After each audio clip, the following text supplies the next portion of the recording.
I was just about to, and then I saw my face in my phone, and I was like, oh my goodness. And then you started. So, anyways, um, let's see. I did chapter 13, verses 1 through 21, and let's see. What did I get from it? Not much, just because it was about the vision and the great and abominable church, and a man who the Spirit of God had wrought upon. And they always say that that's about Christopher Columbus. And I always have a problem with that because, historically speaking, I don't know. Anyways, I'm not going to get into it. But in my additional study, it talks about the meaning of the word Gentiles, and like it's over the years and in different contexts it has different meanings. Such as the literal meaning is of the same clan or race.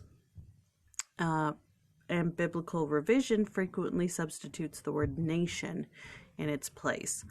And then in the days of Abraham, it was just used as someone who was not of his seed. But if you adopted the gospel, then you were literally the blood of Abraham. And then it just talks about how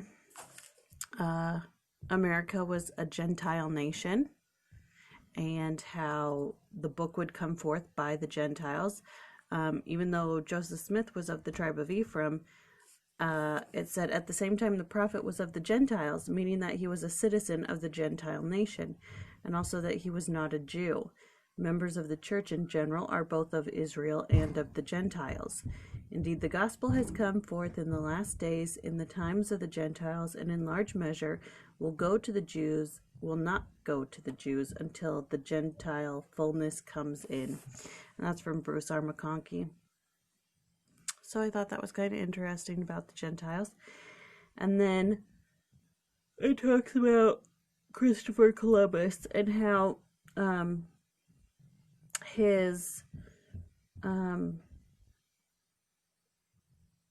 motivation to discover the new world was not primarily financial, but spiritual.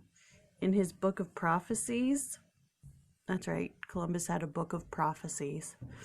It was translated in 1991, and it just talks about how he was convinced that the Spirit of God was inspiring him in his quest for searching out new realms, and his favorite scripture was John 10:16. Other sheep I have which are not of this fold, them also I must bring, and they shall hear my voice, and they shall be one fold and one shepherd.